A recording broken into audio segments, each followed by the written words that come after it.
नमस्कार। मैं सैयद अख्तर श्री अरविंदो सोसाइटी की ओर से आपका बहुत बहुत स्वागत व अभिनंदन करता हूं। हम आज शिक्षा में शून्य निवेश नवाचार कार्यक्रम ZIIEI द्वारा संकलित एक रोचक व अभिनव नवाचार के बारे में आपको बताएंगे। हम इनोवेटिव पाठशाला के अंतर्गत NCERT के प्राइमरी सेक्शन के कक्षा 2 की हिंदी की पुस्तक रिमझिम के पाठ 15 एक्की दोक्की के नवाचार अभिनव शिक्षा तकनीक की गतिविधि शब्द सागर का इस वीडियो में क्रियान्वयन करेंगे। हम आशा करते हैं कि आप इस वीडियो को देखने के उपरांत इस नवाचार तकनीक को अपने विद्यालय व कक्षा में अवश्य लागू करेंगे। इस पाठ को ZIIEI के कई नवाचार गतिविधियों से पढ़ाया जा सकता है, परंतु आज हम इसे शब्द सागर से समझेंगे। तो आइए पाठ का सार समझते हैं। प्रस्तुत पाठ एक्की दोक्की दो बहनों की ऐसी कहानी है जिसमें उनके बालों की संख्या के आधार पर उनका नाम पड़ा है। इसमें अच्छाई के, दया और नैतिक मूल्य के बारे में बताया गया है।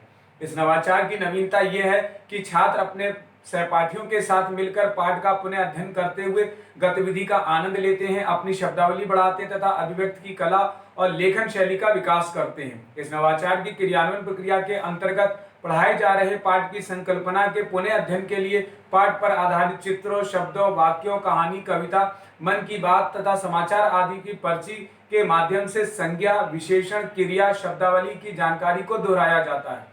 इस नवाचार की क्रियान्वयन अवधि के अंतर्गत इसे लागू करने में 20 मिनट का समय लगता है। साथ ही पूर्व प्रबंधन के अंतर्गत शिक्षक को एक रंगीन चार्ट पेपर, एक छोटा बॉक्स और एक स्केच पेन की व्यवस्था करनी पड़ती है। शिक्षकों को कुछ निर्देशों का पालन भी करना पड़ता है, जैसे गतिविधि कराने से एक दिन पहले ही छात्रों को पाठ से संबंधित नए शब्दों, वाक्यों, कहानी, कविता, मन की बात, समाचार आदि की पर्ची बनाकर लाने के लिए कहा जाता है। पर्ची के दूसरी ओर छात्र अपना नाम व कक्षा अवश्य लिखते हैं।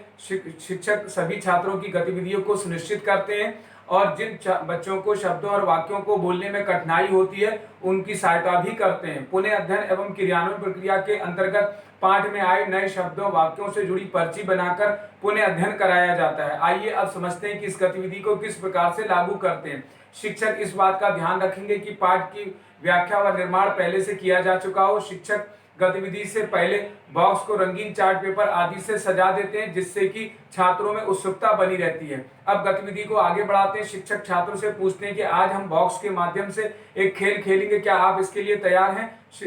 सभी बच्चे हाँ में उत्तर देते हैं। शिक्षक एक छात्र को पास बुलाकर बॉक्स पर शब्द सागर लिखवाते हैं और बताते हैं कि आज की गतिविधि का नाम शब्द सागर है। शिक्षक छात्रों को खेल के नियम भी समझाते हैं और छात्रों द्वारा पहले से बनाकर लाई गई पर्ची को बॉक्स में डलवाते हैं। आइए इसे उदाहरण से समझते हैं। अब एक छात्र आगे आता है और बॉक्स से पर्ची निकालता है, उसे बुलंद आवाज में पढ़ता है। माना पर्ची पर एक्की शब्द लिखा है तो वह जोर से बोलेगा एक्की और बताएगा कि एक्की एक बाल वाली लड़की होती है। इस प्रकार बारी बारी से सभी छात्र गतिविधि को आगे बढ़ाते हैं। अंत में शिक्षक बताते हैं कि आज हमने पाठ एक्की दोक्की से नए नए शब्दों को जाना और सीखा।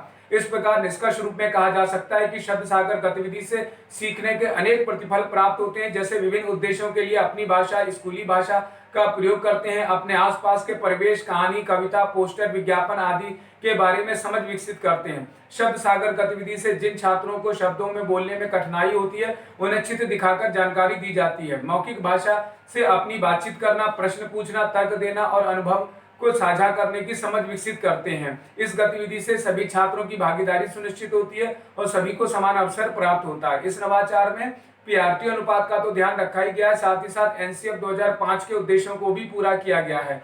शिक्षक पाठ एक्की दोक्की को एक निर्धारित माह में ही पढ़ाते हैं। इस प्रकार इस नवाचार से गहन सोच के साथ आत्म जागरूकता, सृजनात्मकता के साथ पारस्परिक संबंधों के जीवन कौशल मूल्य का विकास होता है। ये नवाचार वास्तव में एक अभिनव नवाचार है। ये नवाचार आपको कैसा लगा हमें जरूर बताएं। हम ऐसे कई दिलचस्प नवाचार आपके लिए लाते रहेंगे। आपसे अनुरोध है कि आप हमारा YouTube चैनल सब्सक्राइब जरूर करें। अगर आप इस वीडियो को Facebook पर देख रहे हैं तो हमारा Facebook पेज लाइक करना बिल्कुल ना भूलें। नीचे दिए गए लिंक पर जाकर इनोवेटिव पाठशाला ऐप को भी डाउनलोड जरूर करें। इस वीडियो को देखने और लाइक करने के लिए आपका बहुत बहुत धन्यवाद।